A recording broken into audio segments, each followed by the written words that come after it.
Bonjour tout le monde. Aujourd'hui, on va faire une vidéo de contenu, module théorie des organisations, réalisé par Dr Arabi Mohamed Karim, Université Abdelrahman Mira, Bijaya.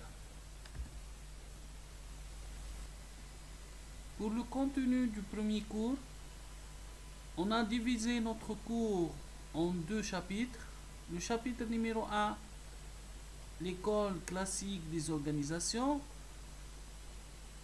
Chapitre 2, pour le contenu du chapitre des 1, relations humaines. Donc on va définir les trois auteurs fondateurs principaux à l'école classique des organisations.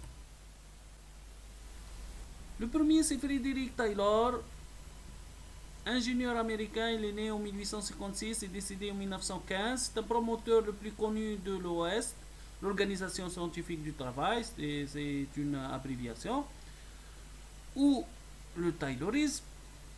Donc on parle ici du Taylorisme.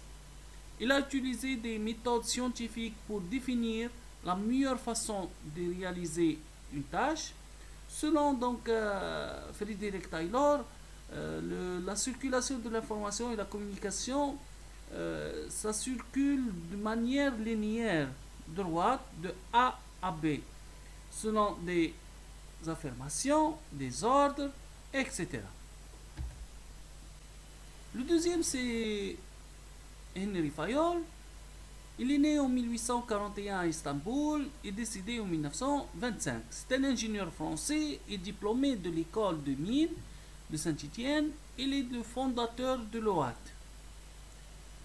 Henry Fayol a fait 6 fonctions de l'administration.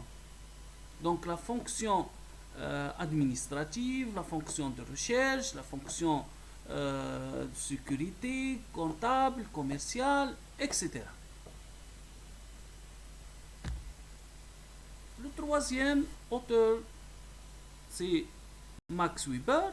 Max Weber est un Allemand. Il est né à Erfurt en 1864 et décédé en 1920. Il est issu d'une famille industrielle protestante. Il est à la fois juriste, sociologue, économiste, historien et aussi un philosophe. Pour Max Weber, il a mis l'accent sur les principes de la bureaucratie.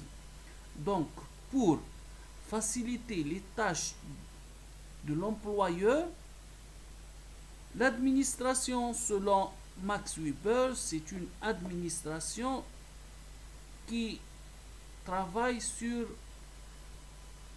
l'organisation du bureau. C'est ça la bureaucratie selon Max Weber.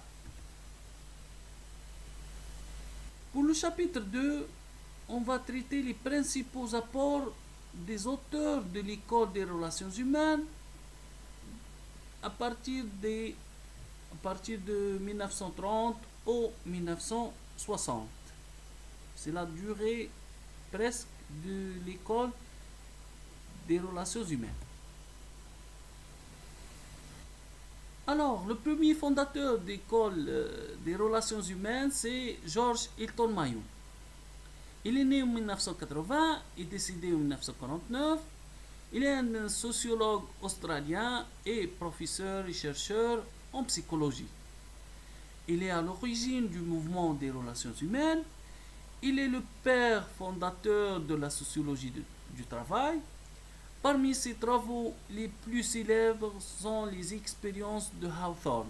Hawthorne, il est situé en Amérique, plus précisément en Chicago.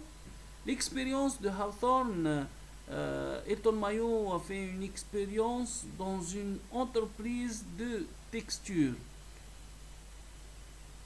Parmi les points positifs pour Hilton Mayo selon cette expérience, les conditions matérielles n'influent pas sur les productivités. Donc, pour Hilton Mayo, les conditions immatériels qui influent sur la productivité de l'entreprise. Quand on dit les immatériels, c'est-à-dire la conversation, c'est-à-dire il faut que l'administration, l'entreprise a un suffisant d'oxygène, d'aération, d'éclairage, etc.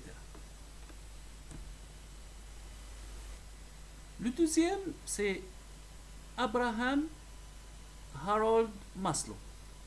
Est un Américain, il est né à New York en 1908 et décédé en 1970. Il est psychologue de formation et spécialiste de comportement humain. Maslow a mis l'accent sur l'analyse des besoins de l'homme au travail pour mieux comprendre ce que l'homme cherche à travers son activité professionnelle. Donc, il a connu par la théorie ou pyramide des besoins. Après, on a Kurt Lewin. Kurt Lewin, il est né en Allemagne. C'est un docteur en philosophie. Il est né en 1890 et décédé en 1945. Son expérience, donc Lewin s'intéresse à de nombreux thèmes de recherche: dynamisme de groupe, problèmes de leadership, personnalité de base, etc. Pour Kurt Lewin, donc, il a mis l'accent sur le management. Il s'intéresse en particulier au style de leadership et le commandement.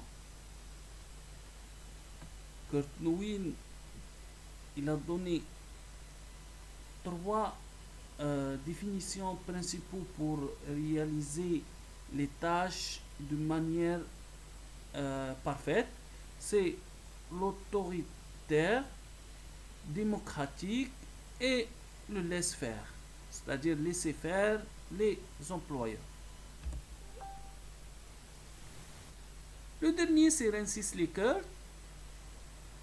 est un professeur de psychologie. Il est connu par ses recherches sur l'attitude et le comportement des hommes dans les organisations. Il est né en 1903 et décédé en 1981. Les styles de direction selon Likert. Donc Likert, il a ajouté les styles de direction: le style autoritaire, le style paternaliste, le style consultatif et le dernier, c'est le style participatif. Pour conclure, donc les entreprises et les organisations sont de plus en plus confrontées à différentes mutations qui affecteront de plus en plus leur configuration organisationnelle. Merci pour votre écoute, merci pour votre attention. Pour plus d'informations, veuillez me contacter par email. Mon email sera à votre disposition: mohamedkerim.arabia@univ-bijaya.dz. Merci encore une fois. Au revoir.